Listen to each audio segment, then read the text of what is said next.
Good morning, everyone. We are going to continue our study of bonds payable today in Chapter 10. I just wanted to just quickly post here as a reminder that we will be having our quiz. Okay, we will be having our first quiz.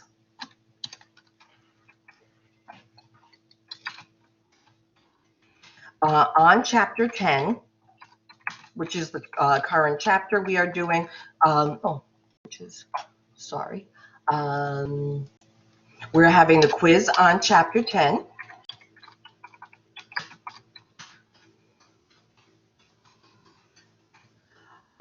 Which is for the bonds payable on 10/1/2020. All right, and it will be appearing on McGraw-Hill Connect.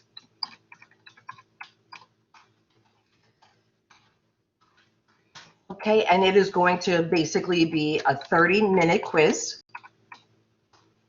And it's going to be one or two problems dealing with bonds payable.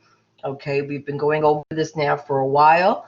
It's one of the more trickier chapters, so please just keep that in mind because that is and again, that is for extra credit. Okay, but it cannot cost you any points. All it can do is basically increase your score on the first midterm.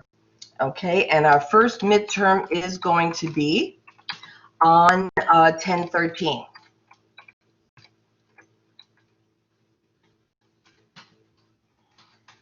All right, and it is going to include chapters 12,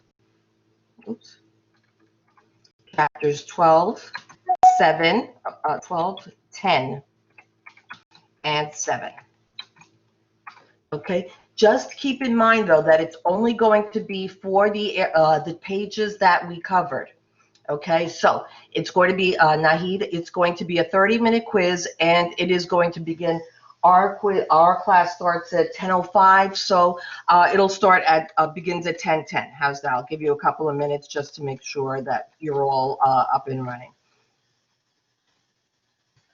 Okay, please understand though, okay, that there are no makeups for the quiz. Okay, it's hit or miss. All right, it's an opportunity to boost your score. It's based on a difficult chapter. All right, so it's in your best interest. And we will have class afterwards. All right, so class continues after the quiz.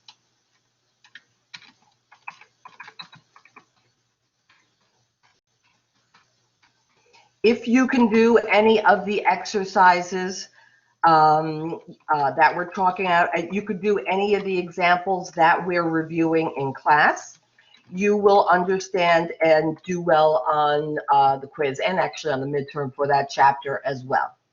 Okay, so I wanted to start out with this. The midterm is going to take the entire class. The midterm is going to be for 1.5 hours. Okay, and that's going to be on the 13th, a Tuesday.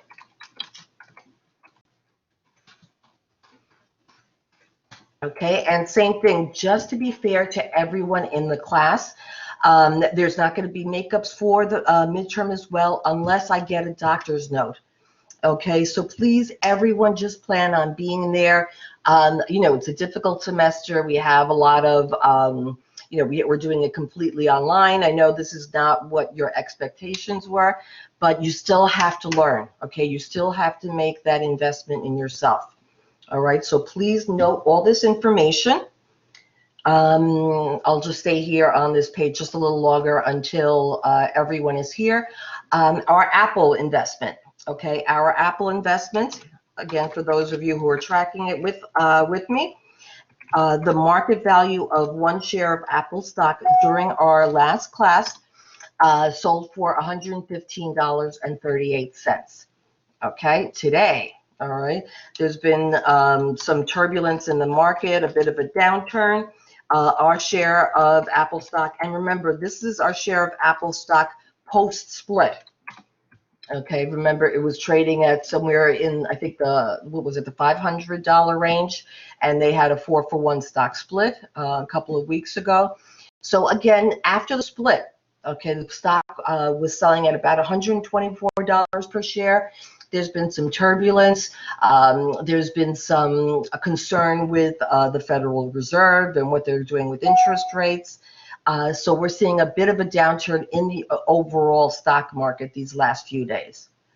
Okay, so that's what we're doing with our investment. Does anybody have any other questions about the quiz and the midterm? Oh, okay, and another thing that I wanted to mention is our class next Thursday, which is on the 24th. Okay, so the class on October 24th is going to be taped. Okay, and it'll probably be available the day before. That doesn't mean don't review the tape, okay? What I would do if I were you, I would just attend during your normal, during our normal class hours so that you know you're up to date with the material. It's just that the interaction is going to be a little bit less on that day because of the fact that it's not going to be live. However, then we have, I think, a holiday the following Tuesday. The next class, though, will be live, and any questions that you have from the tape session, I will be answering at that point. Okay? All right, so I think getting a little bit of a late start, but let's move on then. So this is the information. I'll post this on announcements as well, just so that you have it all, and you can remember if you want to refer back to it, just what the next few important dates are. All right. All right, so let's go back to bonds payable. Okay, again, a lot of information in this chapter. Okay, we were talking about bonds payable, how bonds payable are a form of debt that the corporation sells or issues to their bondholders.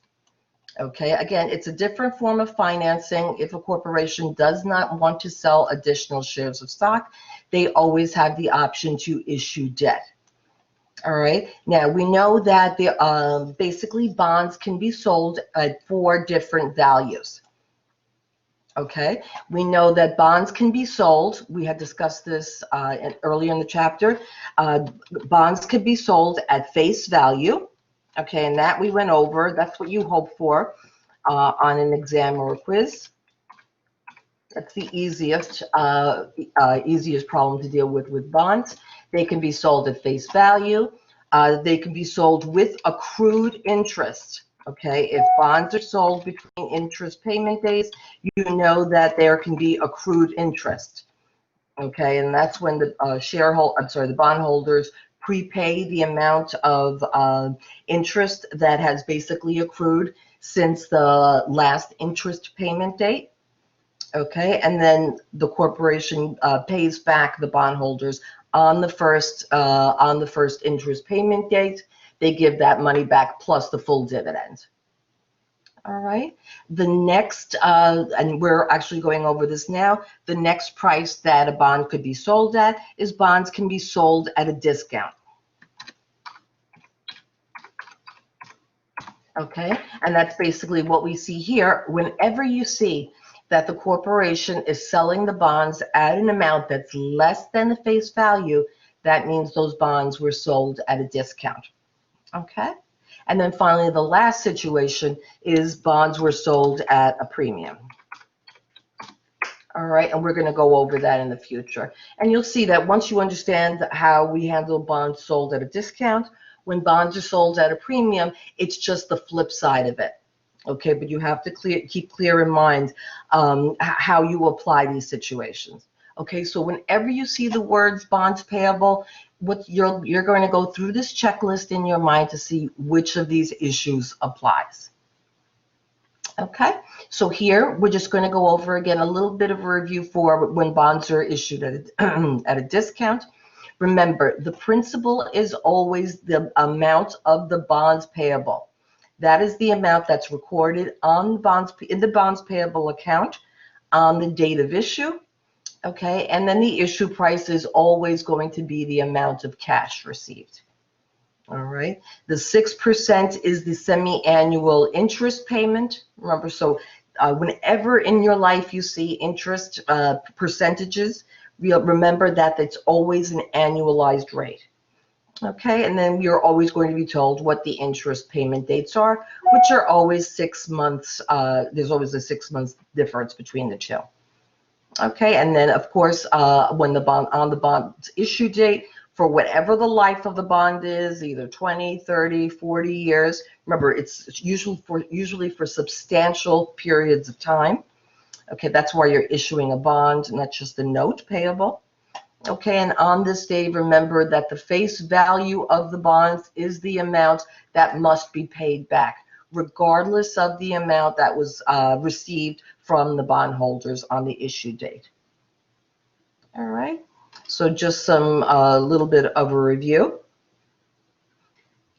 Okay, so now the bonds were sold on 3/1, March 1st, 2018.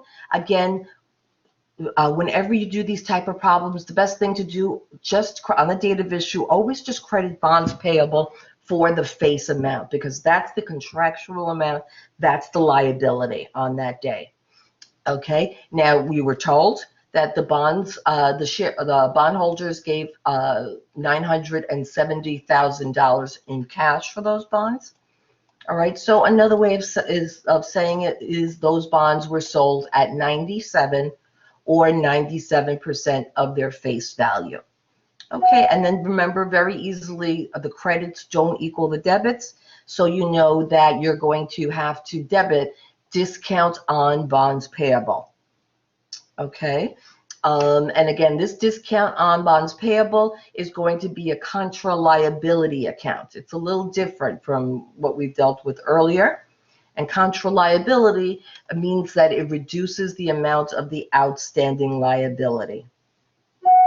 Okay, and now, what do we do with this discount on bonds payable? What do we do with that account over the life of the bond? What's the word we're going to use?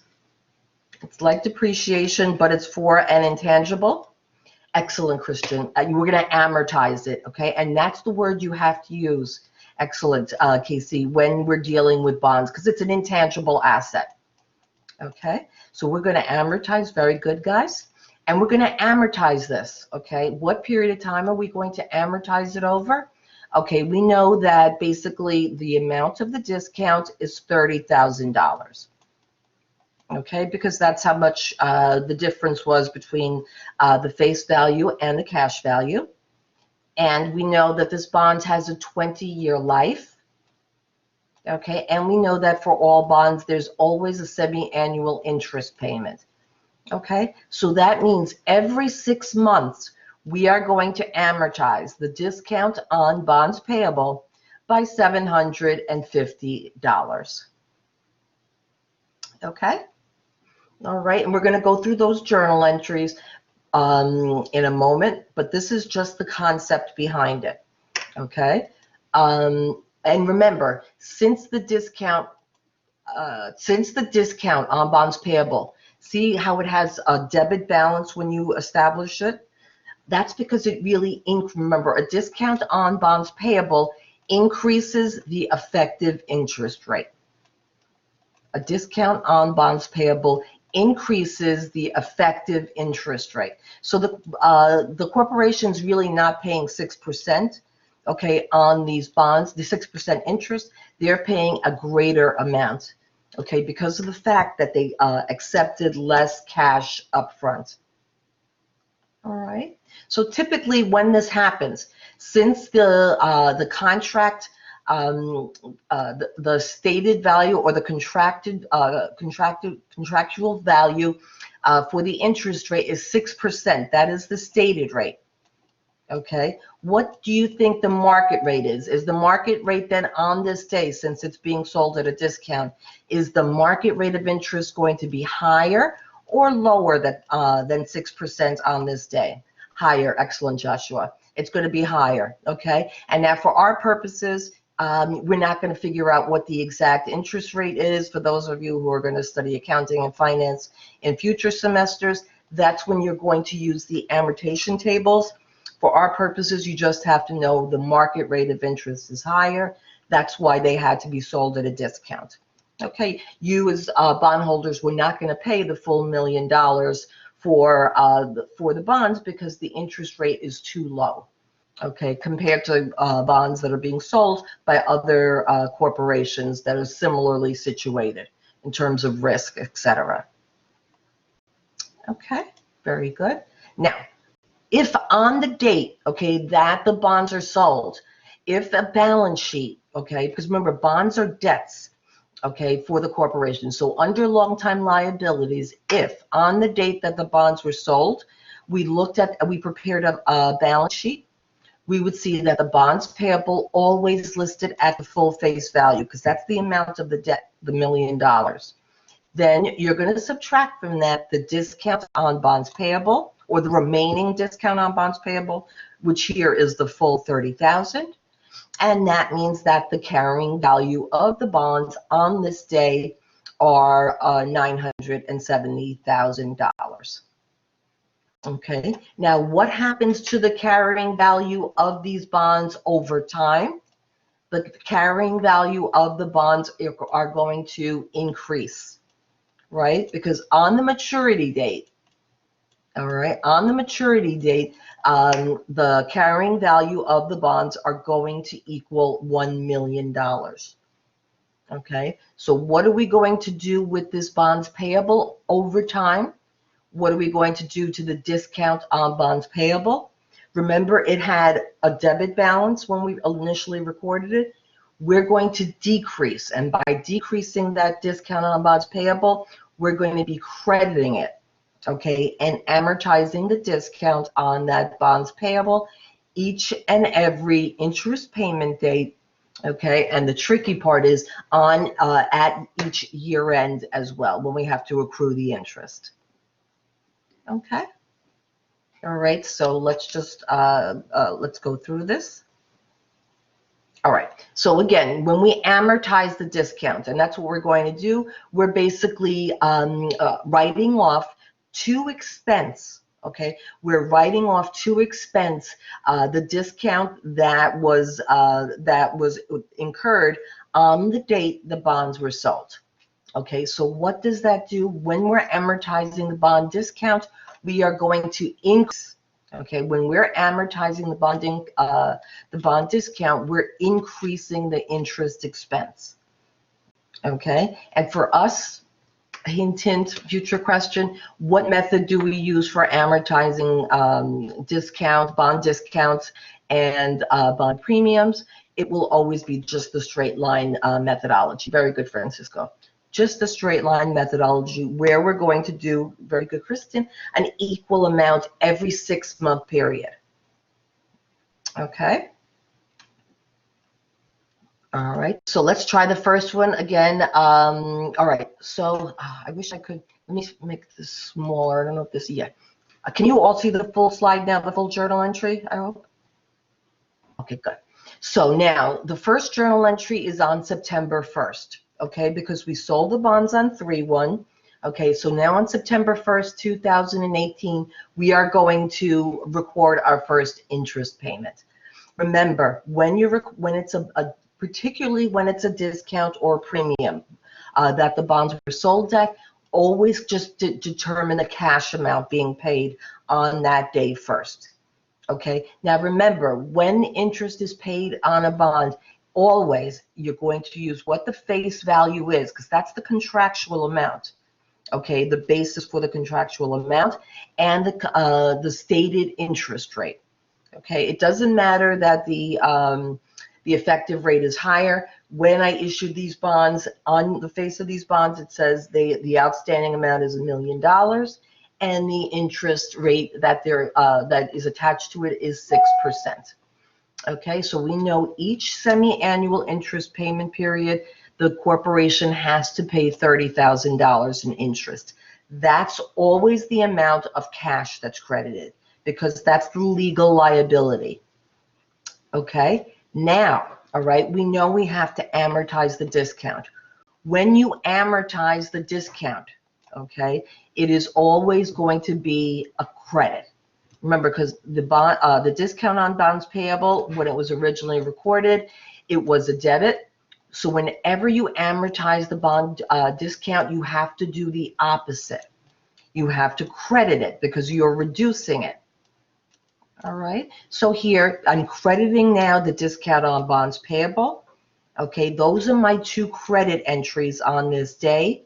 So what does it mean? The amount of bond interest expense that I am recording on this date, okay, is now higher than the amount that I paid, the amount the corporation paid. The bond interest expense equals $30,750. Okay. And again, that's because I'm paying, because of the fact that I accepted less money from you up front, okay, I didn't make you pay the full $1 million. You paid me $970,000. That basically means that I'm in effect paying you, I'm paying you more than just the 6% interest. All right. Questions?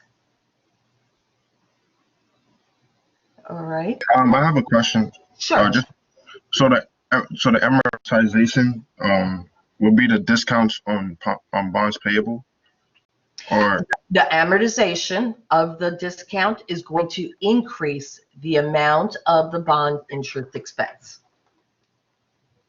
Okay, when I amortize, because here, remember, the discount on bonds payable was originally debited for $30,000. When I amortize it now by $750, what's the remaining balance? Once I amortize it, what's the remaining balance now in the discount account? I started out with $30,000, right? That's the amount of the bond discount originally. Now, however, I'm amortizing $750, okay, of that discount on bonds payable. So what is the remaining amount for my discount on bonds payable? Okay, $29,250, right? So what's happening? If this is the discount, all right, what's happening, Lysander, what's happening to my discount on bonds payable over time? Is it increasing or decreasing? decreasing? Decreasing, exactly. And it's decreasing because eventually, when these bonds mature, I'm going to, the discount on bonds payable on March 1st, 20 years from now, the discount is going to be zero, and I'm going to pay you back the full $1 million, okay, upon maturity. Okay. Okay. Thank You're welcome. And Denise, will this journal entry be recorded? Yes. Excellent question. This will be the journal entry, Denise, on every September 1st for the next 20 years. That's absolutely right. Exactly. Okay. And then if I asked you, I don't think this is on the next slide. On the next, let me just see if it's here. All right. So if I asked you then, what does the balance sheet look like on this day? Okay, after and I'll just put up a slide. After these bonds have been, after this interest has been paid. All right. So what are we going to do in the liability section on the balance sheet? Okay. What am I going to see? And now this is as of 9/1, after the first interest payment date in 2018. If I looked on the balance sheet, I'm going to see bonds payable. Okay, and they're always going to show on the balance sheet, okay, for the full value. So I'm going to see bonds payable for $1 million. Okay, I'm going to see the discount on bonds payable right below it. Oops, bonds payable. What is the remaining discount on the bonds payable after the first interest payment day? I remember I reduced it by $750. So the remaining balance is going to be $29,250.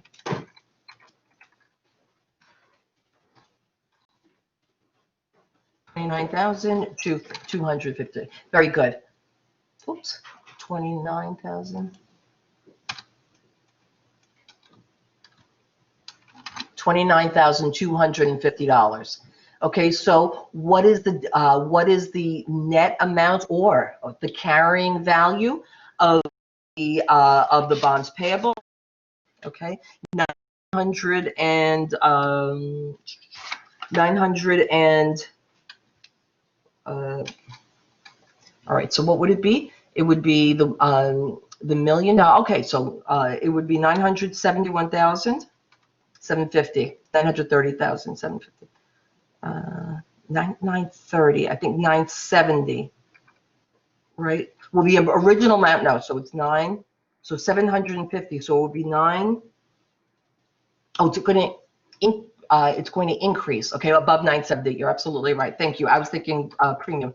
Thank you, Denise. You get an extra point for that. 970, 750. Excellent. Being confused with the premium. Excellent. So what happened over time after the first interest payment? What happened? The carrying value. Okay, and remember this is called the carrying value. The carrying value of the bonds increased. Okay, and that's what's going to happen with every interest payment date. Okay, over time, the carrying value of the bonds is going to increase. Okay, because we're taking a little chunk of $750 every interest payment period. We're taking a little chunk out of the remaining discount on bonds payable, and then increasing the carrying value.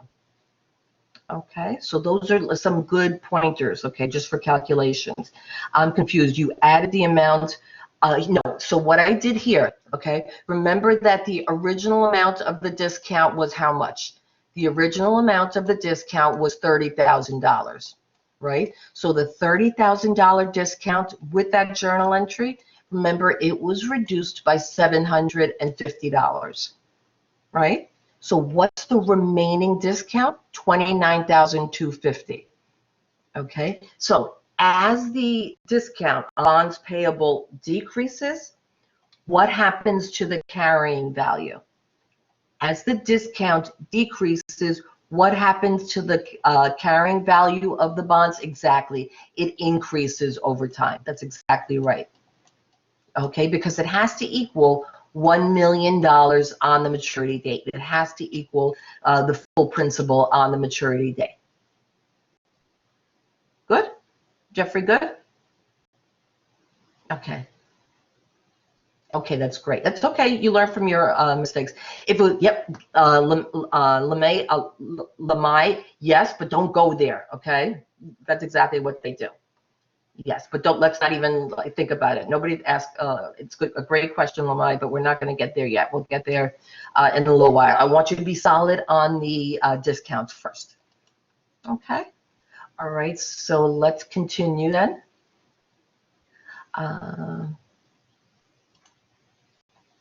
These are actually fun. Once you get the head of these things are actually fun. Oh, you're welcome. All right, so let's, sorry.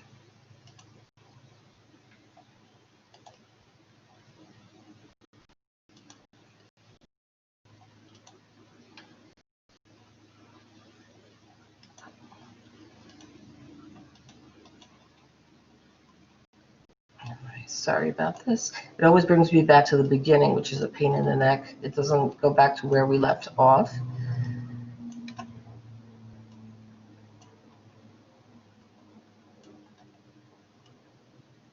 And while I have a minute, everybody, please, I hope all of you have registered to vote. Well, I have a minute. All right, this is an important election, so make sure that you do vote. Why is this not?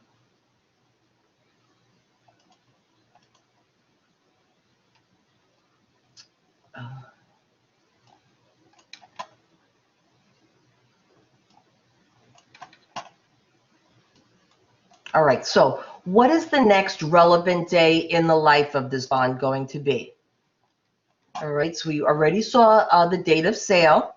We saw that, don't look at this yet. We saw the date of sale. We saw the first interest payment day. which was on March 1st.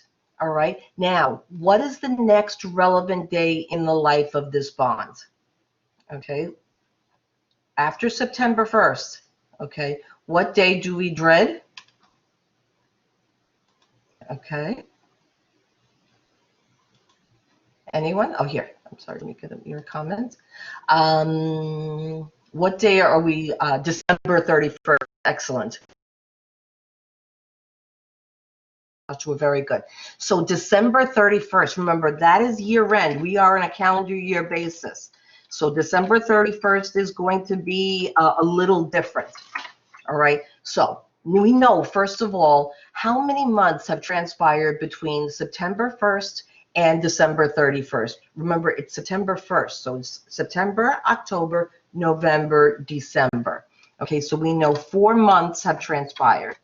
So what are we going to have to do? We're going to have to recognize, okay, 4 months of interest expense, which has accrued.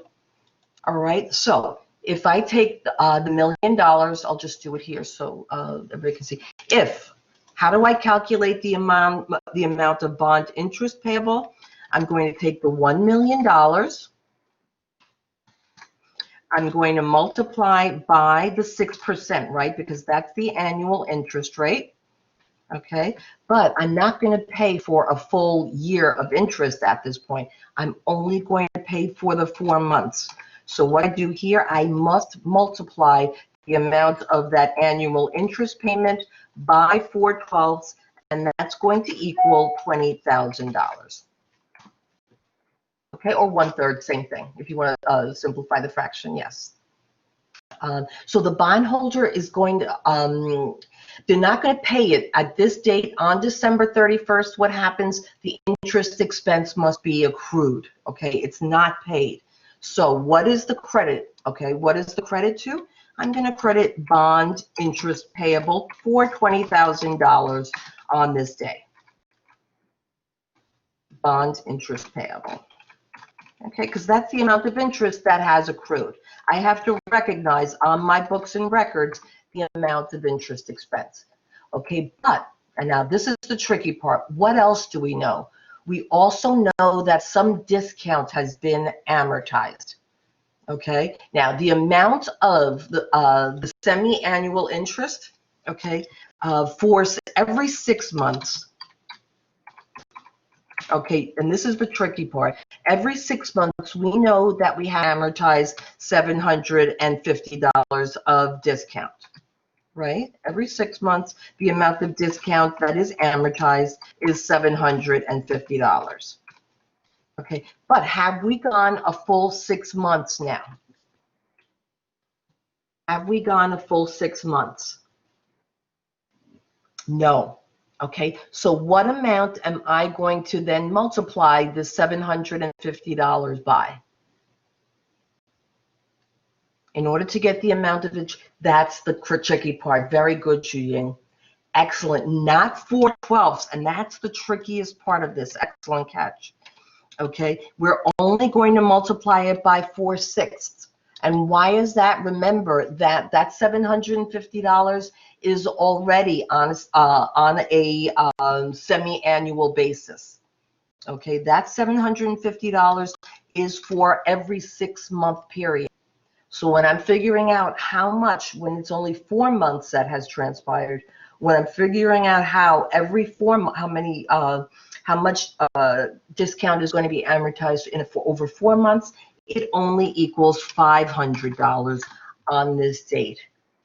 Okay, so the amount of discount on bonds payable, okay, that is going to be credited on this date, discount on bonds payable is only $500.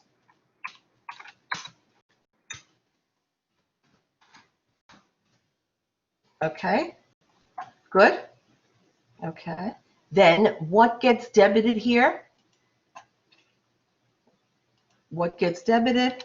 Just the bond interest expense for $20,500. Okay. Okay, so very good. So Joshua, the best way to remember this is whenever you're dealing with the interest rate, okay? Remember that whenever you're dealing with an interest rate, this is an annual interest rate, okay? So whenever you're prorating it, okay, whenever you're prorating the annual interest rate, you're always going to do it on the basis of 12. Okay, because that interest rate is basically applicable for every 12-month period. Okay, remember that when you're dealing with the discount, okay, how do we calculate the discount? Okay, and everybody stick with me because it's really important. It's going to come back to haunt you. Remember, the total amount of the discount was $30,000. Okay, but what did we divide the discount by? By the 20-year life, right? But since we knew there were 2 interest payments each 12-month period, we multiplied it by 2. So the $30,000 divided by 40 equals the $750. So remember, that $750 is already on an annual basis. Okay? So since this $750 is on a semi-annual basis, when I'm prorating it for 4 months, I'm not going to divide it by 4 over 12. I'm going to have to divide it by 4 over 6 because it's really on a semi-annual basis. Okay, and that's the way it's always going to be for discounts and premiums. Okay, it's calculated for a semi-annual basis. So don't make that mistake. Is that clear? So when we prorate the discount, it's at 6. If we already divided it for, if we got a semi-annual rate, it's prorated over 6. It's prorated over the 6 months. But if we're dealing with an annual interest rate, we're prorating that interest rate, or dividing. Prorating is the same thing as dividing. We're dividing it over the full annual year. Okay. See here, since we multiplied by 2 for the semi-annual discount payment, that's going to be that's already on a semi-annual basis. Okay. And if you want to just go over a little bit more, we can go. You just stay out of the class. So Denise, you always want to bring it home. Excellent. For the next interest payment, good. Denise, perfect.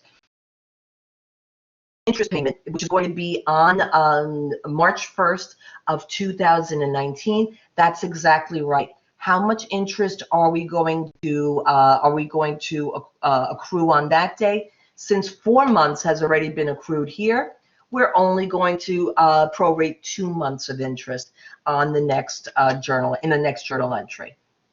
All right. So since we're there, all right, let's do it. Let's do it together then. On the next interest payment date. You're welcome, Denise. So what's the next interest payment date? The next interest payment date is going to be, remember, it's semi-annual. So it's going to be on 3/1, but now 2019. Okay, very good, Mark. Very good. And 2019, okay?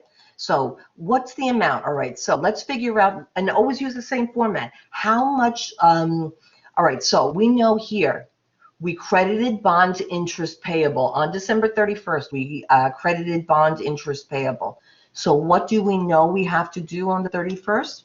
We have to reverse that. Okay, so we're going to debit bond interest payable, getting rid of that liability on that day, bond interest payable for the $20,000, because that's the amount we accrued at the end of 2018. Okay, let's skip ahead a little bit. You can always figure out the differences. So here, so bond interest payable, we know that's $20,000.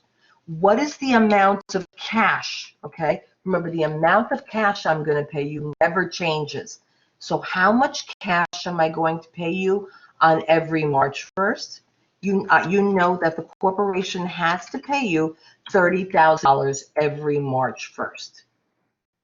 Okay, now, and this now is Denise's point. Excellent. Okay, you know that here, what else happens on March 1st? You have to amortize the 2 months of discount. Remember here, we only amortized $500 of discount on bonds payable.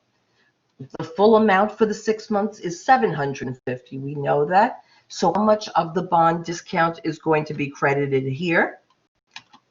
How much bond discount is going to be amortized?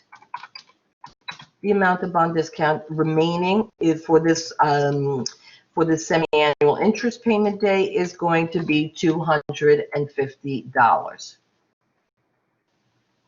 Okay, but now you're saying to yourself, well, wait a minute, the debits don't equal the credits.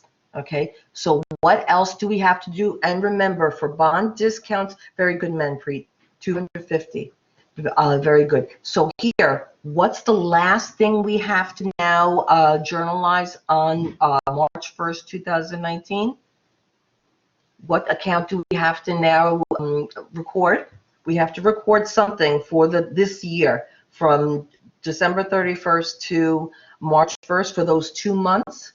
Okay, and remember, this is the bond interest expense. Excellent, Danielle and Denise. Okay, remember that whenever you're, if it's a bond interest expense, if you're dealing with bond discounts, okay, or bond premiums, okay, please remember that the amount of this bond interest expense always is just going to be the difference. It's kind of, you just have to fit it in. So here, okay, you see the cash is $30,000 plus bond discount amortized $250. Okay, that's $30,250. We see here what's being debited, only bond interest payable for the last quarter. So what do we have to, how much are we going to have debit bond interest expense here for? $10,250. Bond interest expense is always just a remainder. It's just a filler, okay, for bond when we deal with bond discounts and bond premiums, because of the fact that we're not using the amortization tables. Okay, we're just going to whatever the result is, and you always know the debit to equal the credits, so that's why this is always going to be a plug figure. Okay, everybody's good with this? Okay, and Denise, to bring back the question that you asked last time, is this the same journal entry that is going to be recorded on every September 1st? And the answer is yes. Is this the journal entry that's going to be recorded on every December 31st for the next 20 years over the life of the bond? And the answer is yes. Okay, and then finally, is this the same journal entry that has to be recorded on every March 1st? Okay, from 2019 all the way to 2038, and the answer is yes.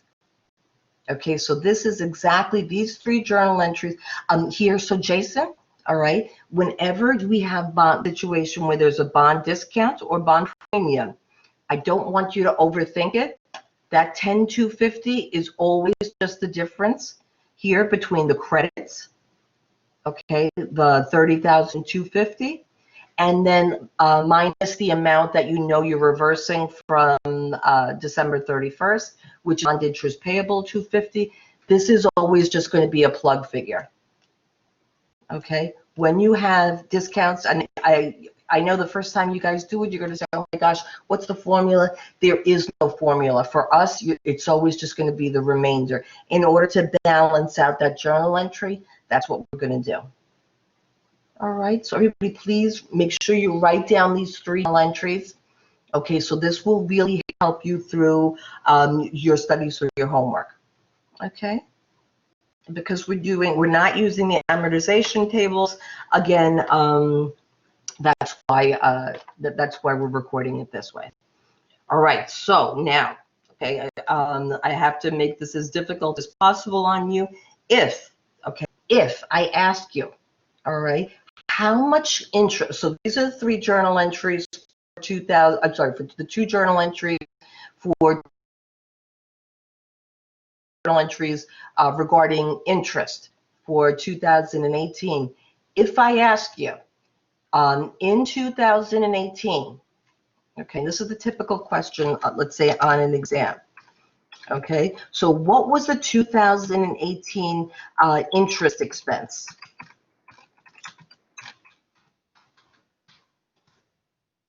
Okay, what was the amount of the 2018 or year one interest expense? Okay, what would I do? Go back to the journal entry. Okay, and I see here on December 31st, how much was it? It was 30,750. I'm sorry, it was bonded 20,500, right, on December 31st. Okay, did I have any other interest payment during 2018? Yes, right. On September 1st, I also had an interest payment of 30,750. All right. Sorry.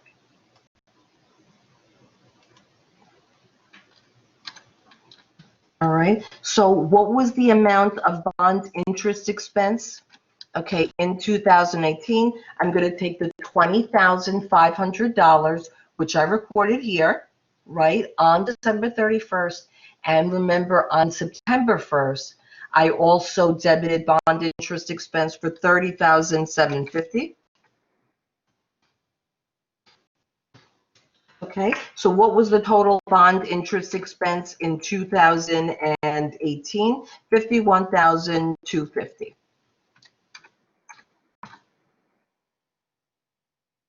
Everybody see that? If I ask you what was the interest expense in 2018, okay, go back to the journal entries. Okay, the first journal entry was on September 1st of that year. The amount of bond expense debited was 30,750. Everybody good? Okay. Then, did I have any other debits to the bond interest expense? What's the next date of a journal entry? Year end. I have to accrue my interest at year end. What was the bond interest expense debited at year end? 20,500. Okay. And remember here, Jason, how did I get this bond interest expense of 20,500? Okay, how did I get this bond interest expense? It was just here, the difference, so I could basically, my debits and my credits equal. Okay, so here, bond interest payable, we know was 20,000, exactly. Okay, so here, actually, I'm adding it, the $20,000 plus the 500 discount as a credit, could be then equal our debit for bond interest expense 20,500. Okay, so we're adding it actually. Okay. All right. Everybody's good with this? Any questions? Okay, so now last question. And please write down. Yes. So here, Gabrielle, the way I want you to remember it is whenever a bond is issued at a discount or premium, okay, the amount of the bond interest expense that is debited, okay, the amount of the bond interest expense that is debited on the interest payment dates or at year end is always just going to be a plug figure in order to balance the journal entry. Okay, so here the discount was credited 500, credit the bond interest payable 20,000. The debit has to balance that equation.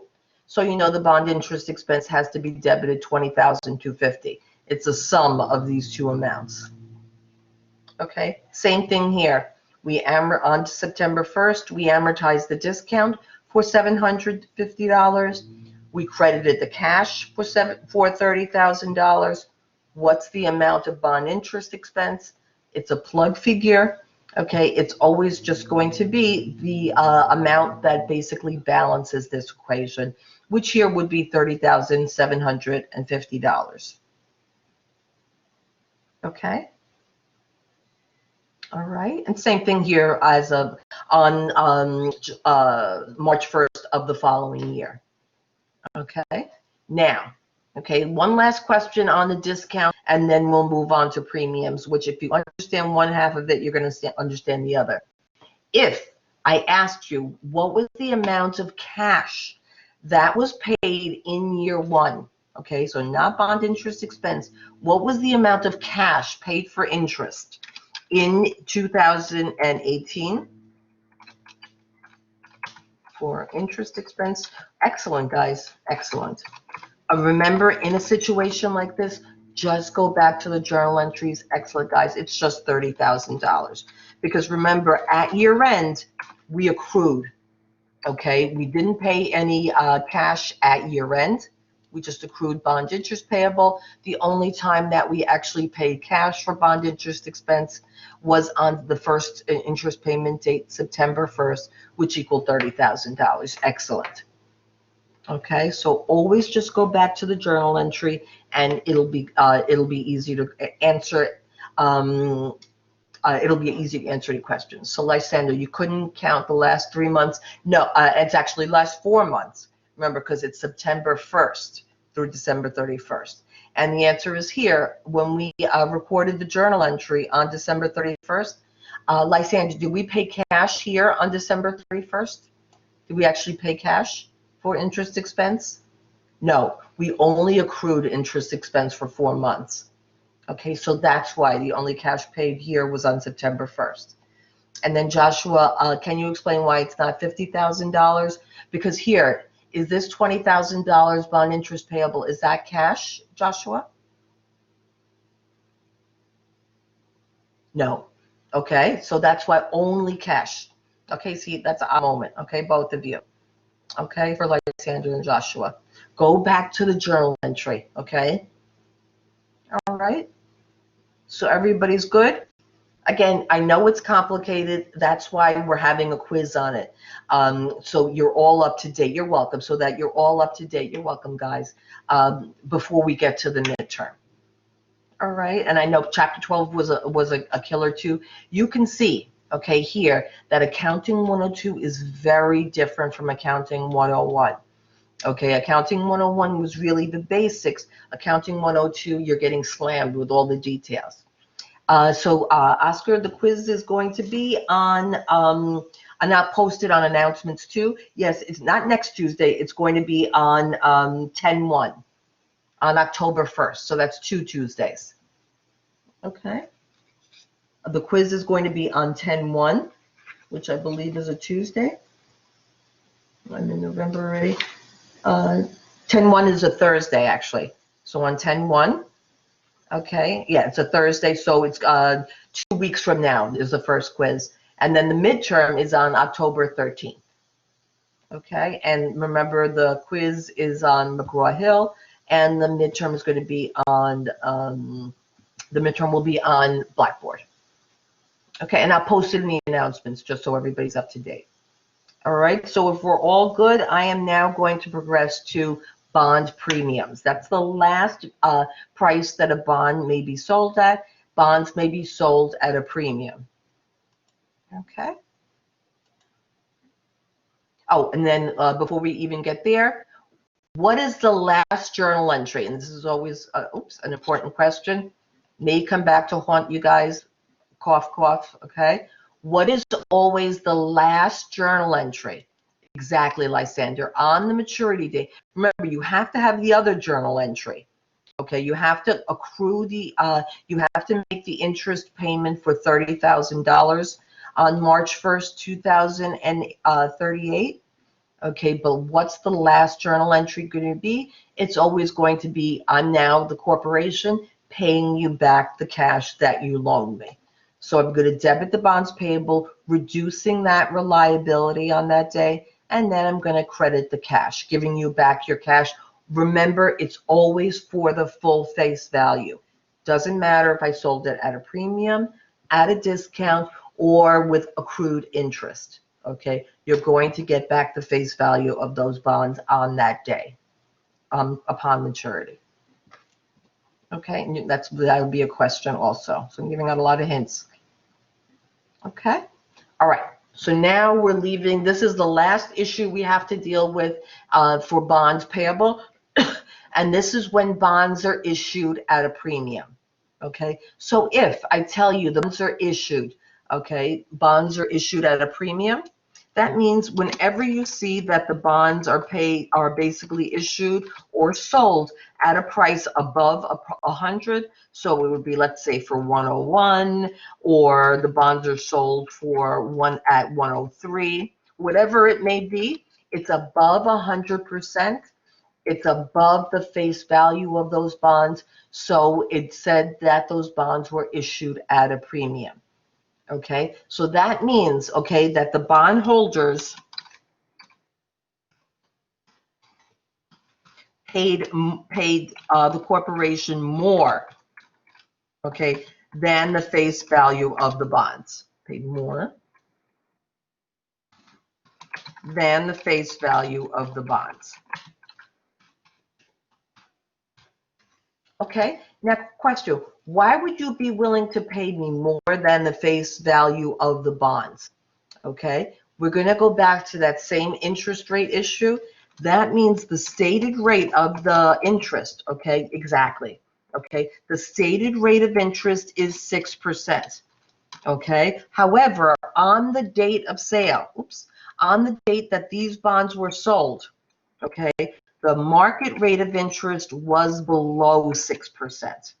I'm sorry, no, the stated rate of interest is 6%, okay, but the market rate of interest, okay, the market rate of interest is, okay, is it higher or lower? Okay, you pay more for those bonds. Okay, so the stated rate of interest is 6%. What is the market rate of interest? The stated rate is higher. Very good. The market rate of interest, let's say, just for an example, is only 4%. Okay, very good, Francisco. The market rate is 4%. I don't want to pay you, my bondholders, 6% interest when in actuality all comparable bonds on that day are being sold and they only are paying 4% interest. Okay, so what am I going to make you do? Because contractually, since the stated rate of the bonds, say I have to pay you 6%. Okay, what am I going to do? I'm going to make you pay more upfront. Okay, so what happens is that the effective rate of interest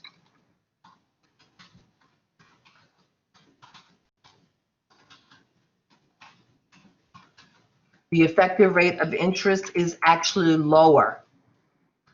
The effective rate of interest is lower. Okay, because I'm making you pay more upfront.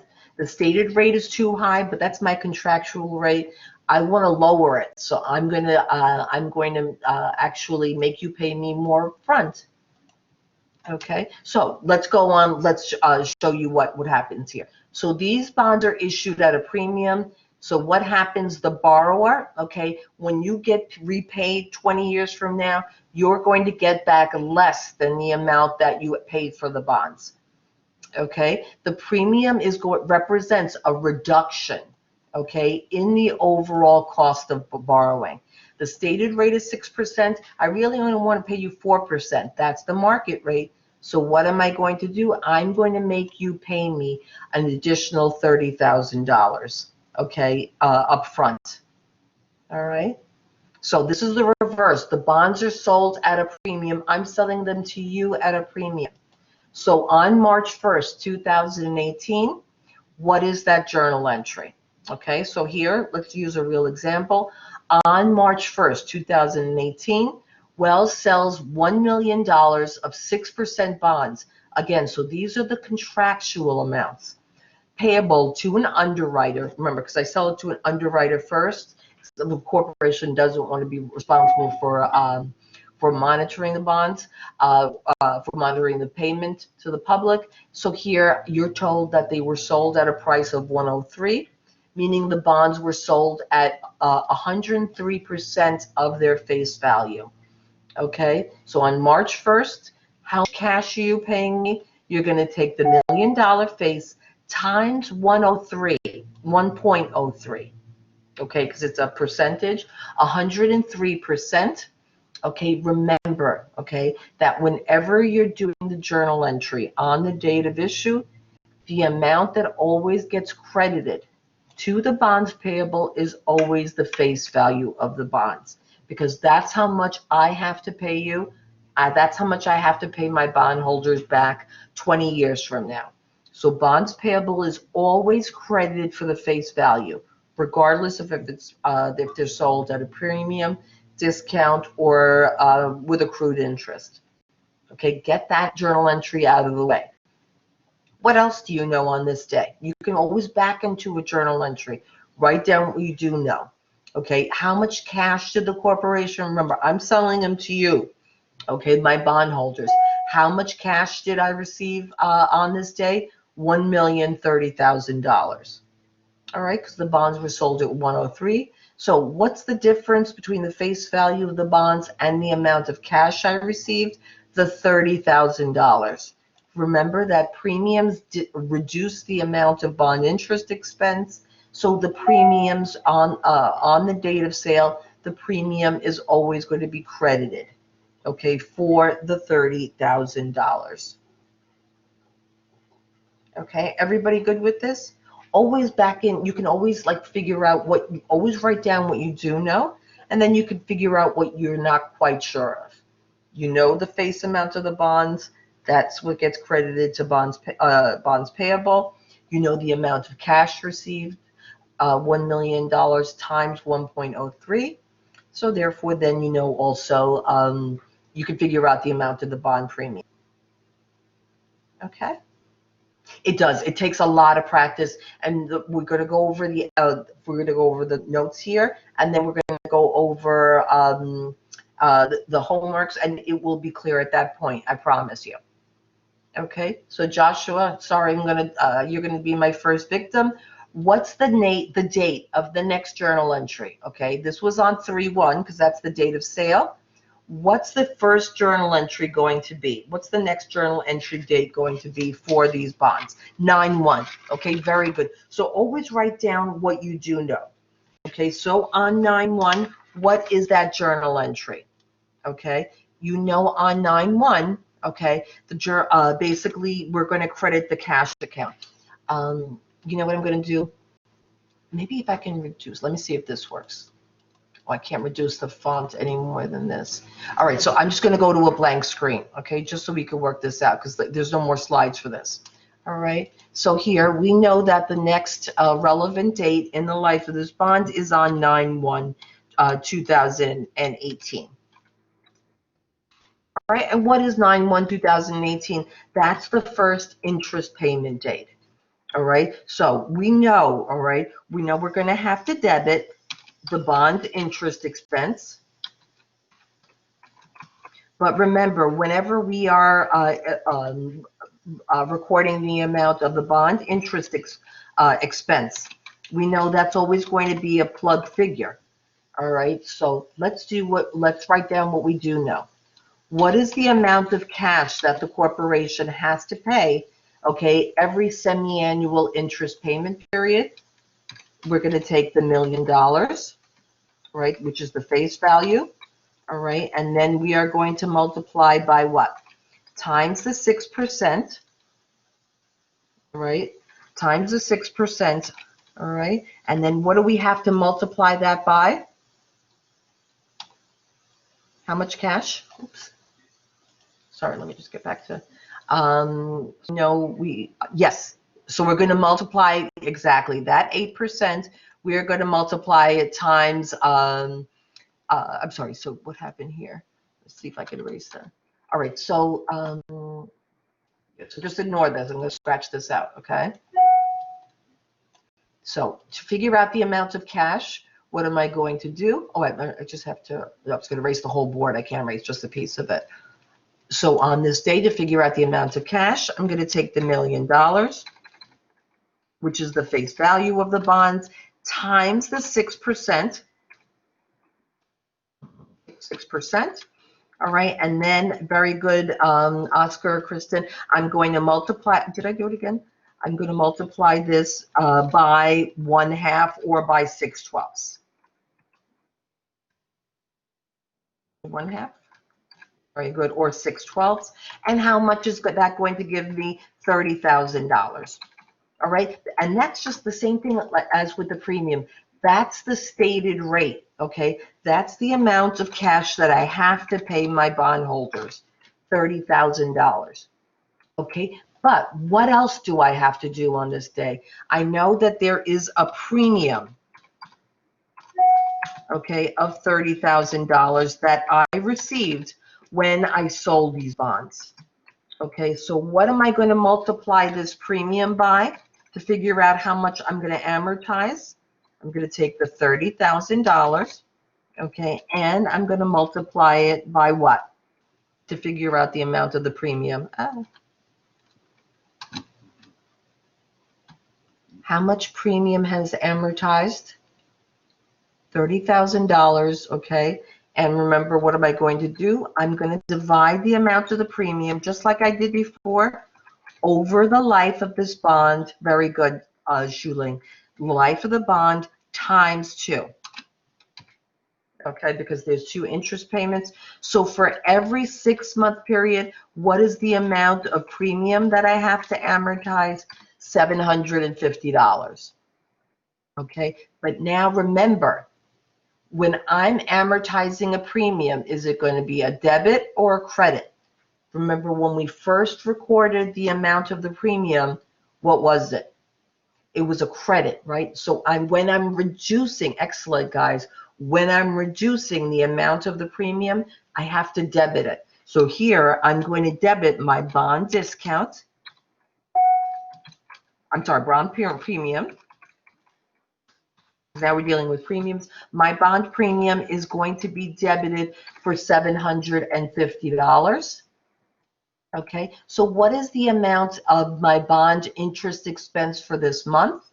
Okay, it's going to be $29,250. Okay, all right, and that's because I know my credit is to cash. Okay, for the $30,000. That's how much contractually I have to pay you. And Lysander, or it'll be divided by not 12. It's going to be divided by 20, because it has a 20-year life, by 20 times 2. Okay, not by the months of the year, by the number of years of its life. Okay, years. Okay, I know it's a little complicated. So when we amortize for discounts, we credit. That's exactly right.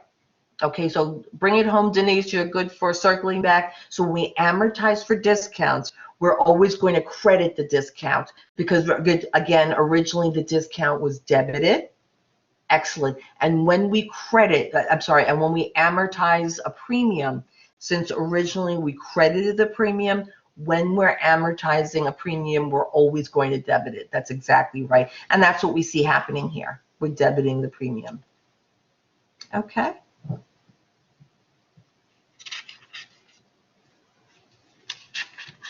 All right. So let me see, anything else? All right. So then, all right. So just torture you a little bit more. What's the next then? What's the next relevant date in the life of this bond? Year end. Excellent. Okay, so you see, it becomes repetitive. Very good, Casey. You always know that on certain days, you're going to have to accrue. Now, what do you pray for? You pray for that. When is your situation easier? If basically the interest payment days for the bond, if the interest payment dates are on June 30th and on December 31st. What's wonderful then you never have to accrue interest, right? Because you're paying interest on the last day of the year. Okay, usually though, it's going to happen, that's not going to be the dates. It's going to be some other dates, like here, March 1st and September 1st. Okay, so what happens now on December 31st? Now we're going to have to accrue the amount of bond interest expense. So we know we know the journal entry. Okay, we're going to have to debit bond interest expense, but remember, that's always going to be a plug figure. So we're just going to acknowledge we know we have to debit the bond interest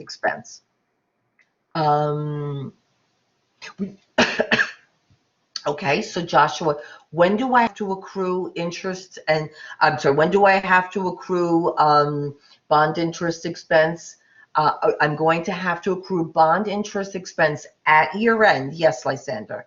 I have to accrue bond interest expense at year end, okay, if basically I'm not actually paying, I'm not actually paying interest on that day. So if I have to, here, so right here, right? If if the interest payment dates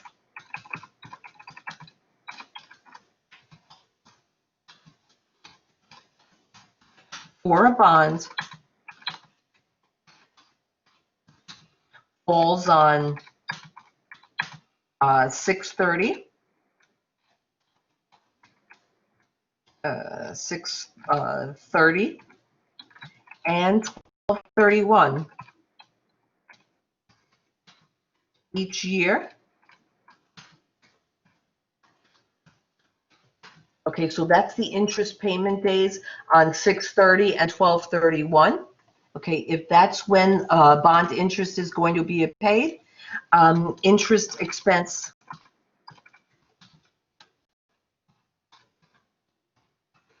does not get accrued.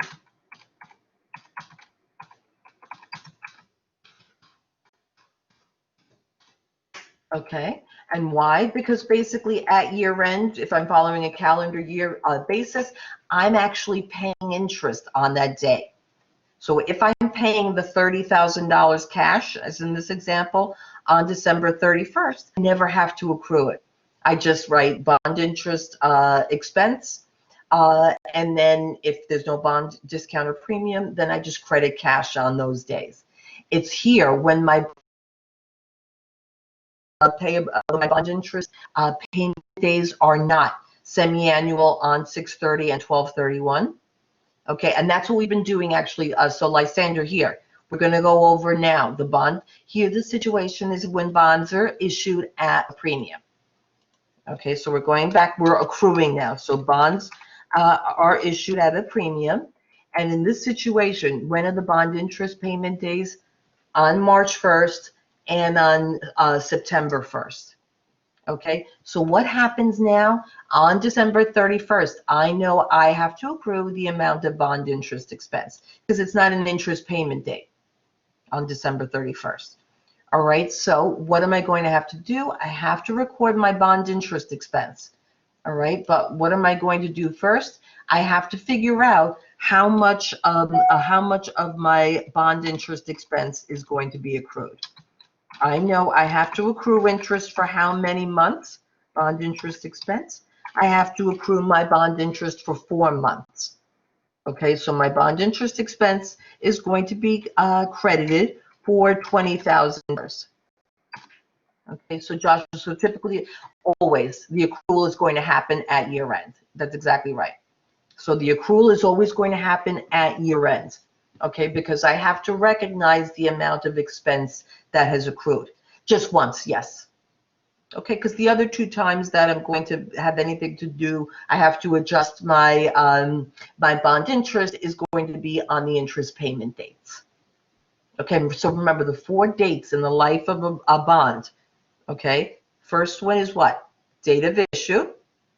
Okay, next one is going to be on the bond interest payment date, right? Which was September 1st was. Then I'm going to have to accrue my interest at year end. That's the 3rd relevant day. So here, I know I have to, the bonds were issued at a premium. Okay, I know they were issued at a premium of $30,000. Okay, so is bond interest expense being debited or credited? Your bond interest expense, what is, if it's an expense, what's happening to it? Casey? If it's bond interest expense, what is it always? Expenses, very good, guys, are always debited. So here, oops, bond interest, this isn't bond. Okay, I see why you did that. I was trying to trick you, Casey, that was my fault. This isn't bond interest expense. What is this, Casey? Bond interest payable for $20,000. Good catch. Okay. Then here, very good, Casey, I'm debiting my bond interest expense. Okay, but now what else do I have to do? Okay, what else do I have to do? I know I have to amortize my bond premium. Okay, but how much of my premium do I have to amortize? I know $750 is the amount of premium I have to amortize every 6 months. Okay, but only 4 months have transpired, right? Since September 1st, only 4 months have transpired since my last interest payment date. So I'm going to take the $750. I'm going to multiply it by 4/6 because this is already on a semi-annual basis. Okay, so I know I have to amortize $500 of bonds premium.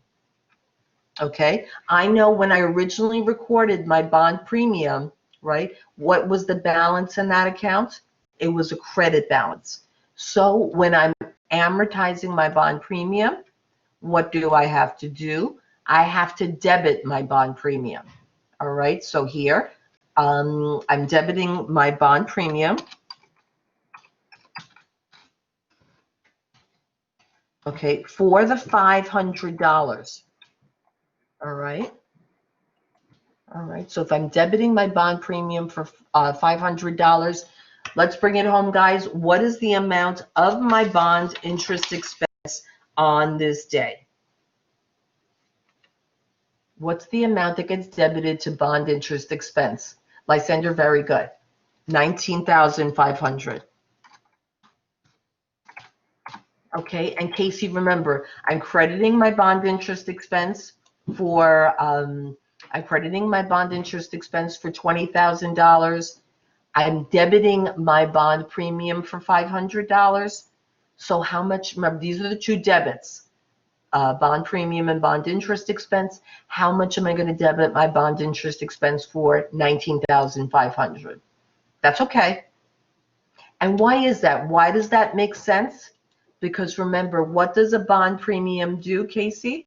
Does it increase or decrease effective rate of interest? When bonds are sold at a premium, it decreases the effective interest rate.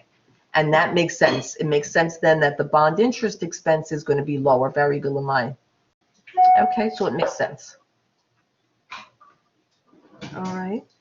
So in this situation, again, if I ask you, how did you get $20,000? So the bonds payable, okay, remember this bonds payable is always going to be based on the principal, the stated rate and the principal amount. So how did I get that? Because I have to accrue interest expense for 4 months. I'm going to take the face value, right? Because this is the date I'm accruing interest. I took the $1 million, which is the face value of the bonds. I multiplied it by the stated rate of interest, which is 6%. And then what did it, that's okay. What did I multiply it by? I multiplied it by 4/12, okay, which was the 4 months since the last interest payment, which is September 1st through December 31st. Okay, and that's how I got the $20,000, equals $20,000. Okay. All right, and remember the bond premium, when I'm amortizing it, since it was originally credited, when I'm amortizing it, I'm going to debit it. Okay, and if I asked you, are these the journal entries that have to take place every year? The answer is yes. This is the journal entry on September 1st. Every single the journal entry on December 31st, every single year. Okay, so just to bring it home, and then we're done with bonds payable. I know, finally, right? If I asked you the cash paid for interest expense, in 2018.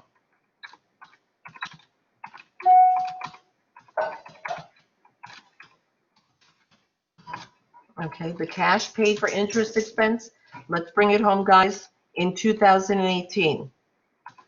What would that be? Cash paid for interest expense? They're excellent, Gersan Lamai. Very good. $30,000. Again, I can't stress enough. Okay, when you're doing anything, that's very good, Denise, Francesco. Whenever you're doing anything related to the bonds, go back to the journal entries. It makes it so much easier. Okay, it's $30,000. That's how much cash was paid this year for interest expense. Okay, now if I ask you, and again, the last question, how much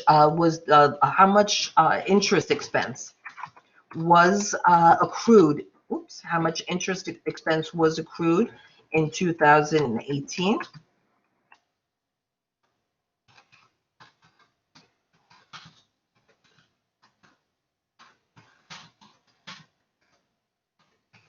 Okay, who wants to be the victim? How much bond interest expense was accrued in 2018?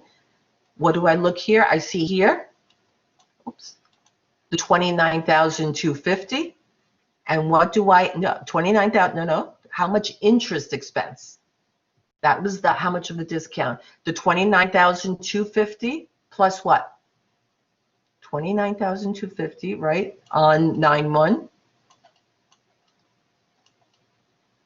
29,250, right? That's the bond interest expense. Plus what else? The 19,250. I'm sorry, 19,500. All right. So how much bond interest expense was accrued this year? 29,000 plus 19. What does that equal? Blah, blah, blah, blah. And I'm going to get this wrong. 48,750. Thank you. 48,750. Excellent.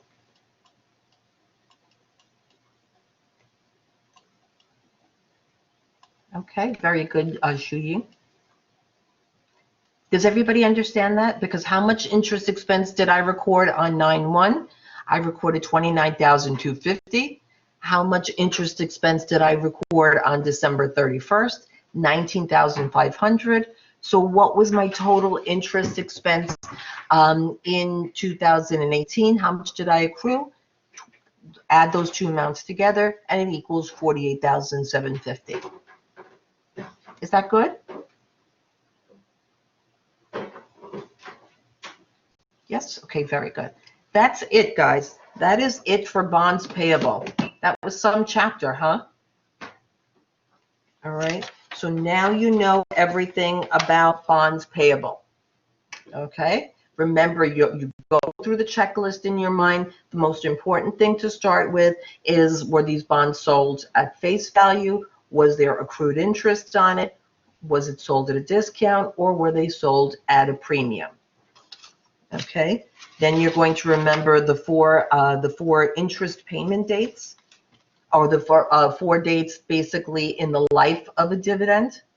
Okay, which are the date of issue, the semi-annual interest, any accrual of interest. Oops, and just for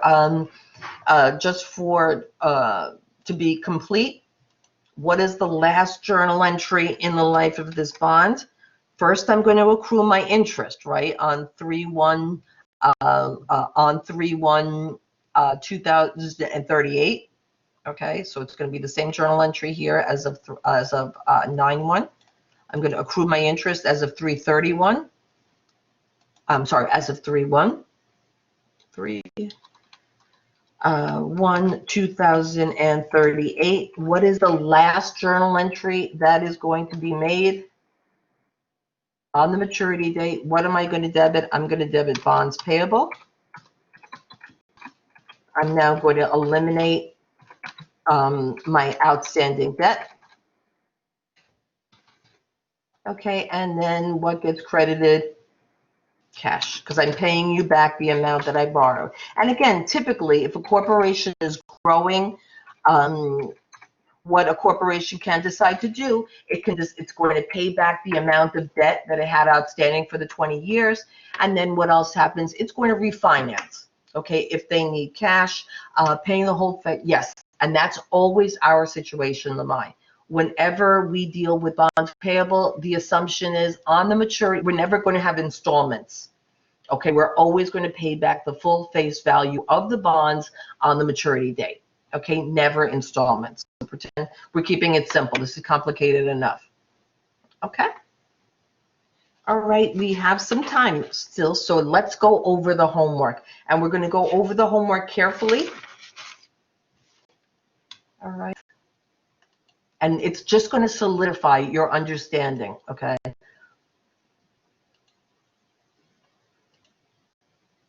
And what I'm going to do also with the homeworks, you could see it obviously here on this on the recording site on Blackboard Collaborate, but I also posted it to Blackboard materials, just so that if you want to go over it before we go over it in class or after. So for all future assignments, I'll do it that way too. So you don't have to go through the whole Black Collaborate the session in order to go in order to review it. Okay. All right, so let's go over brief exercise 6 first.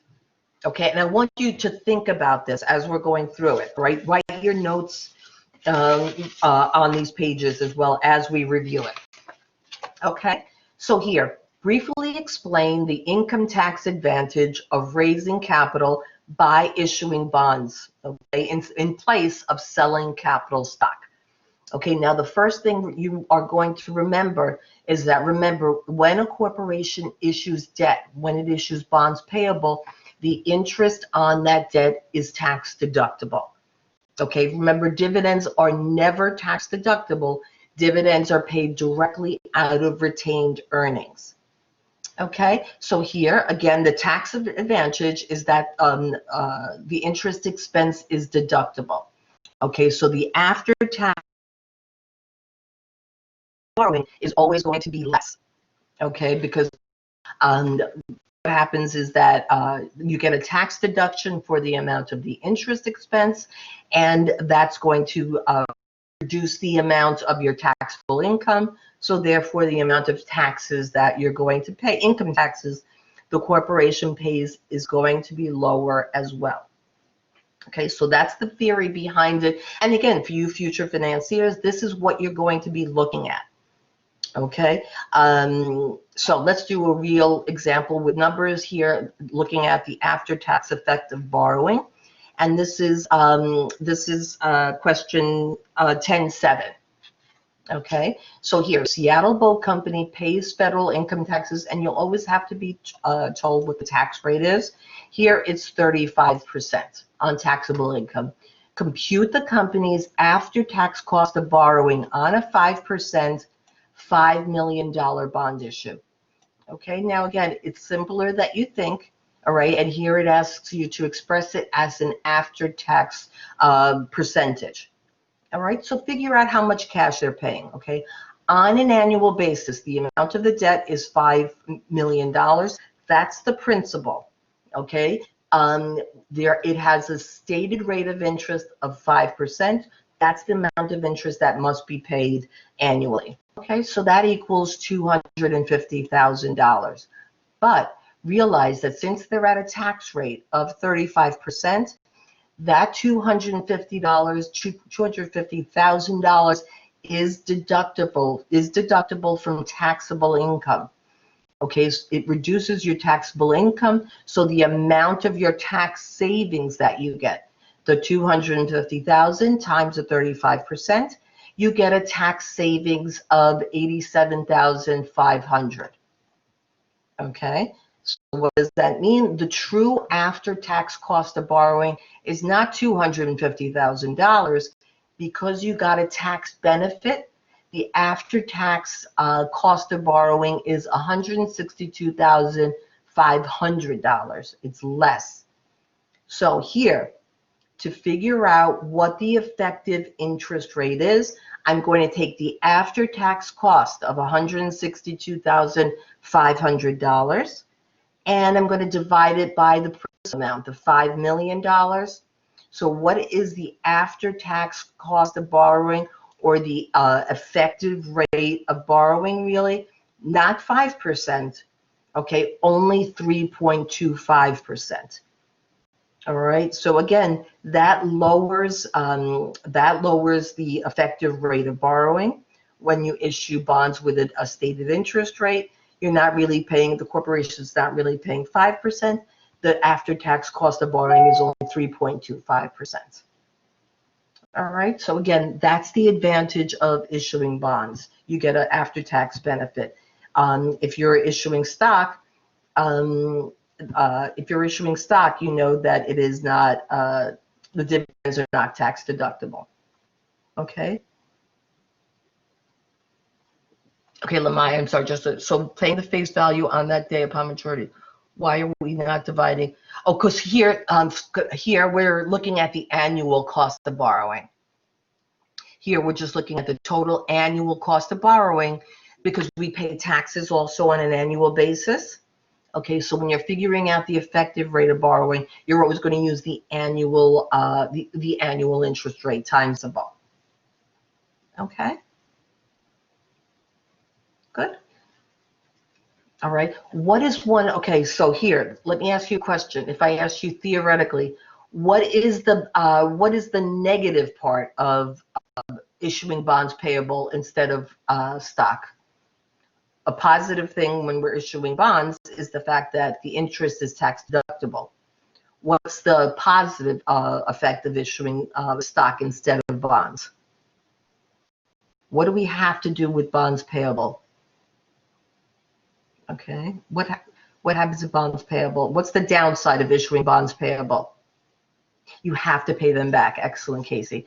Bonds are only outstanding for a certain period of time. Okay, so again, you have to pay back the bonds.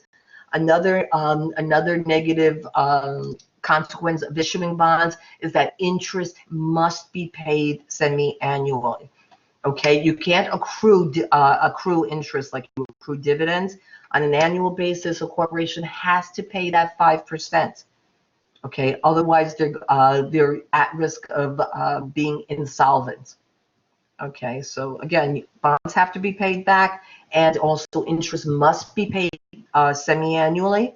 Okay, so that's why typically large corporations have a blend of stocks and of equity and debt financing. Okay, very good. Okay, so this is interesting stuff. You see how sophisticated you're getting now in terms of your accounting skills. All right, so let's go to brief exercise 10.3. Okay, so exercise 10.3 states, okay, so here Crosby sells $1 million of general obligation bonds for 98. Okay, so whenever you see that, you know, bam, they're selling these bonds at a discount. Okay, the interest rate, and they're making it a little bit complicated here just to reinforce your knowledge.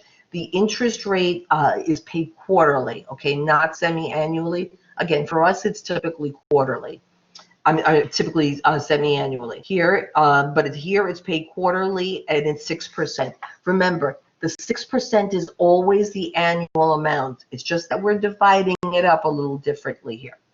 Okay, so the first thing is A, calculate the amount of money that the corporation receives from the bonds. Okay, so here, when we're figuring that out, we always take the principal amount, the $1 million. Okay, here we're told that these bonds were sold at 98, or they were sold at a fraction of their face value. So how much cash was received? $980,000 was received on the issue date of these bonds. Okay. Then the second amount is here indicate what the quarterly and the total amount of annual cash interest. Okay, so here, what is the quarterly tax that is paid? We're going to take the $1 million. Maybe I can make this a little bigger. Take it's not going to hold and show. You take the $1 million. Okay, you're going to multiply it by the 6%. That's the annual interest. So you know the amount of interest that has to be paid annually equals $60,000, right? Because that's the annual interest rate. Then here, what is the quarterly amount? The quarterly amount, you just take the $60,000 and divide by 4. Okay, and how much interest is this corporation paying on a quarterly basis? They are paying $15,000 of interest expense every quarter. All right, so that's not complicated, right? That's common sense for what we've learned now in this chapter. All right, so let's go to the next brief exercise. The next brief exercise is brief exercise 10-4. All right, so look how sophisticated you are now. Here, Presley Company sells $1 million. And again, a corporation usually, when they issue debt, they issue debt for large amounts of money. Okay, they could have really borrowed $1 million from the bank. Okay, they didn't have to float a bond for that. Typically, Apple, Amazon, they're going to issue bonds payable for 20 million, 30 million, much larger amounts than just $1 million. This is just for example purposes. Okay, so here, but this small company issued $1 million general obligation bonds for 102. So immediately, when you see that they're sold at 102, what do you say to yourself? Oh, okay, these bonds were sold at a premium. Okay, the corporation received above the face value of these bonds on the date of issue. The interest rate of the bonds, again, they're making a little different, is paid quarterly. And the interest rate, remember that 5% is still an annual rate. Interest is always stated on an annual rate. So the first thing, calculate the amount the company will receive from the sale of the bonds. Again, very easy question for you guys now. You take the principal amount, which is $1 million. If they're sold at 102, so it's always a fraction. You multiply the $1 million times the 1.02. So what is the amount of cash that they receive? $1,020,000. Okay. Then, and if I ask you, what is the amount? I could do a follow-up question. What is the amount of the premium? Okay. Remember, the amount of the premium is not the $1,020,000. The amount of the premium is the $20,000. Okay, so just read carefully on quizzes and exams. All right, so letter B, what is the amount of the quarterly and the total cash interest that the company is required to pay over the life of this bond? Again, the $1 million face value times the stated rate of interest, 5%, equals $50,000. That's the annual interest expense payable on these bonds. The corporation chooses that they're going to pay the interest quarterly. So what do? Just take the amount of the expense, the $50,000, and you're going to divide it by 4 because it's quarterly. All right, so the amount of interest expense that is going to be recorded and paid accrued and paid quarterly is going to equal $12,500.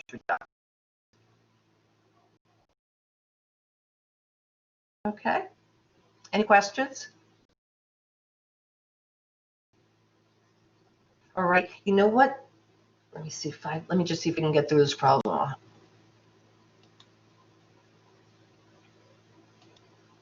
All right, let's do it. We still have some time. Yes, Lysander. No, that was an accident. Sorry. That's okay. All right, so let's do this one. Okay, this is 10-8. Let me just see. 10-8. Okay, that's 10-3. 10-4.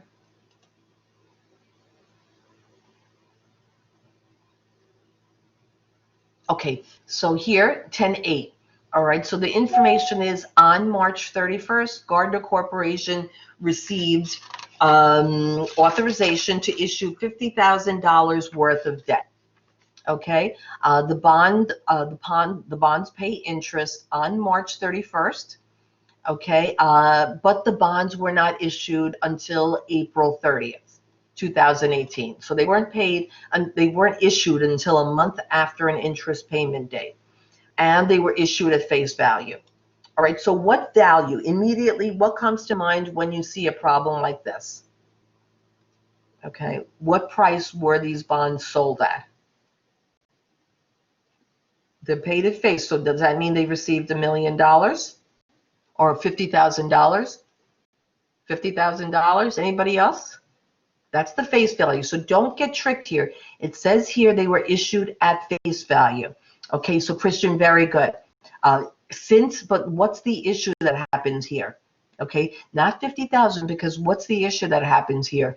The bonds were not issued on an interest payment date. Yes, very good, guys. These bonds were issued between interest payment dates. They were sold a month late. Okay, March 31st is the interest payment date. They weren't sold until a month later. Okay, so here there's accrued interest that must be received also. So immediately, whenever you, again, and when we have an issue like this, when we have accrued interest, it's always that the bonds were sold at face value. Okay, it's never going to be that they were issued at a premium or discount. Here, it's just the fact that in addition, they're sold at face, but there's accrued interest between them also because they were sold late. So pay attention to the dates.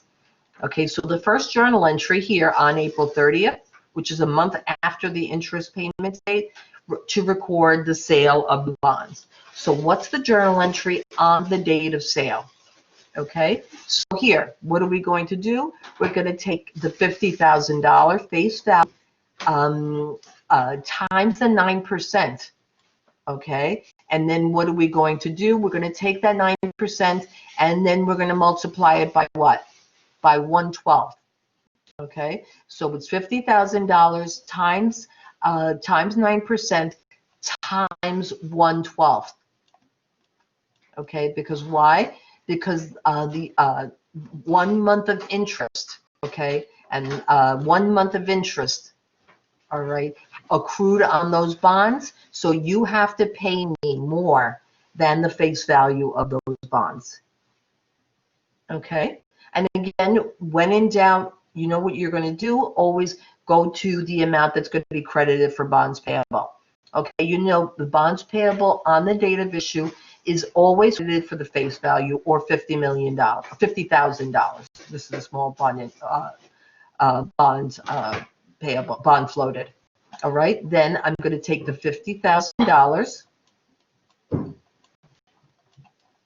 times 9% or 0.09 times 1/12.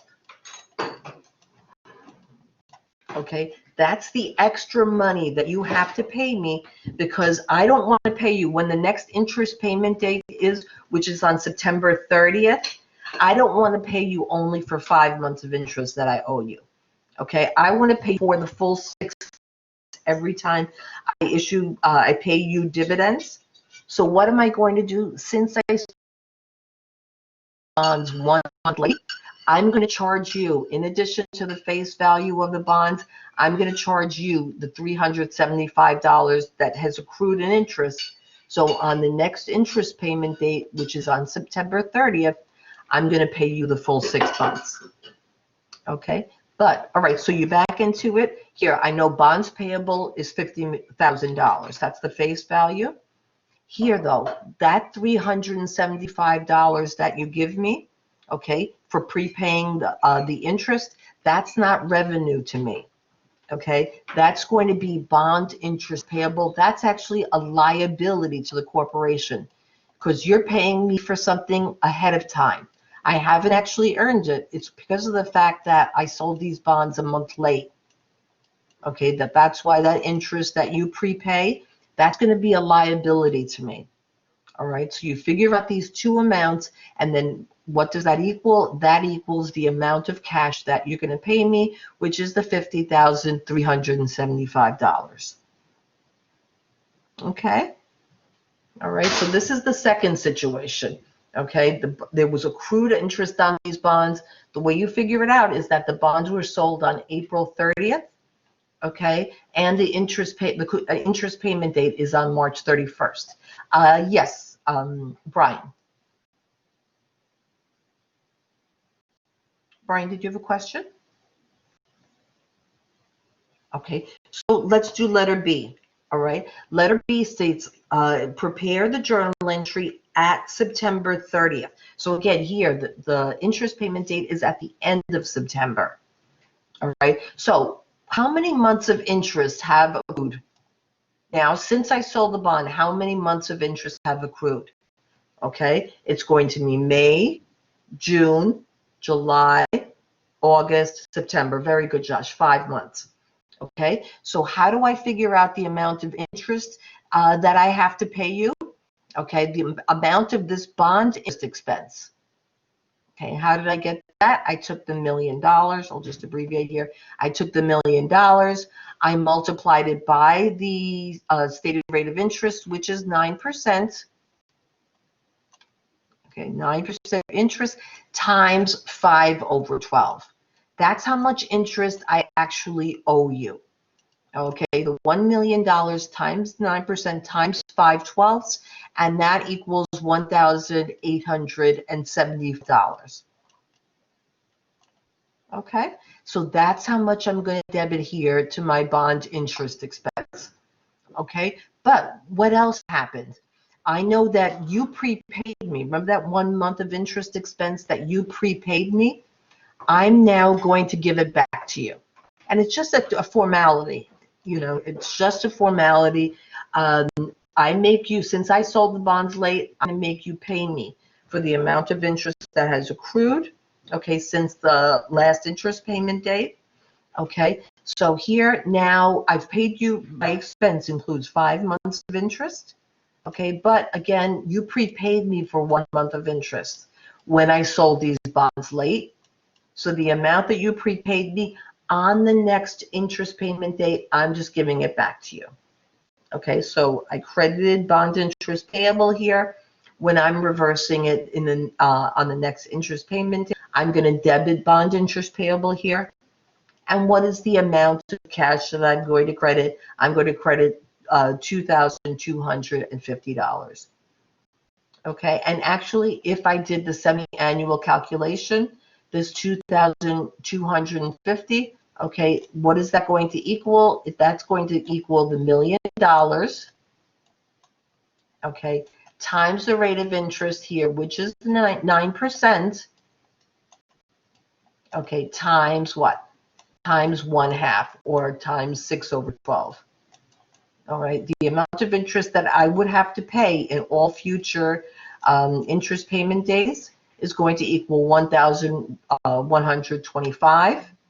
Okay, but here and here, but now when I'm recording it for this particular interest payment date, you subsidize a part of it. Since you gave me $375 up front, I'm giving it back to you. So the amount of my bond interest expense is actually lower. Okay.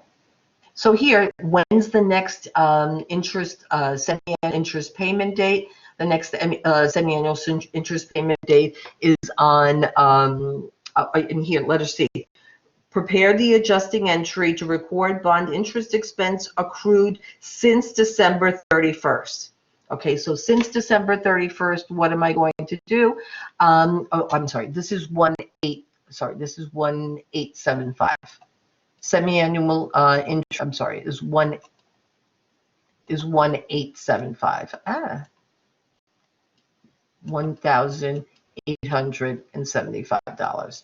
That's how much interest is payable every 6 months. All right, so letter C, when they ask me for the adjusting entry at December 31st, all right, so how many months have transpired? October, November, December. All right, so now since 3 months, very good, have transpired since the last interest payment date on December 31st, I'm going to have to debit the bond interest expense and credit the amount of the bond interest payable. Okay, so what am I going to do? Again, I'm taking the $1 million. I'm multiplying it by the 9%. And how many months am I multiplying now to get the $1,125? How many months am I accruing for? 3. Very good. Times 3/12. Okay, and that is that equals $1,125. Okay. All right, so this is the accrual for 3 months. Okay, the first journal entry was for the prepayment from you. All right, the prepayment of the 1 month of accrued interest. This is the bond interest expense in the first journal entry that was recorded. And letter D asks, explain why the issuing corporation, and this is very important. Okay, so let's bring it home now. Explain why the issuing corporation charged its bond investors for accrued interest in April.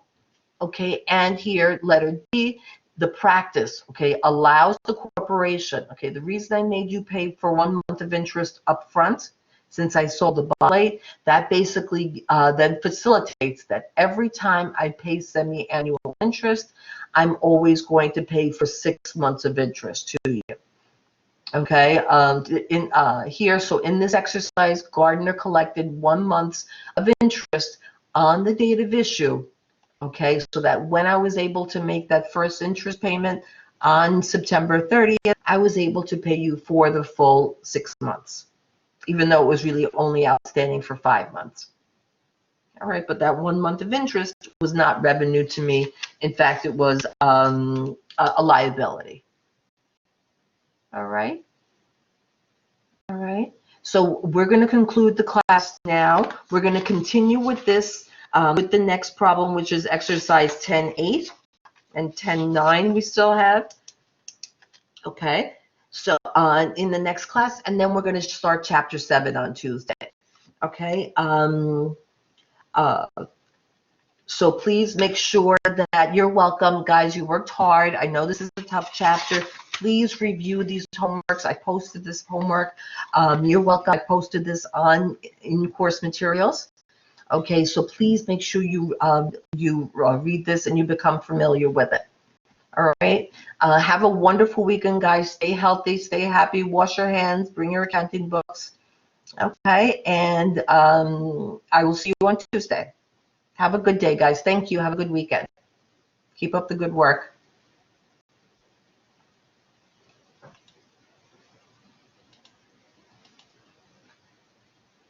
Thank you, Lamar. You too.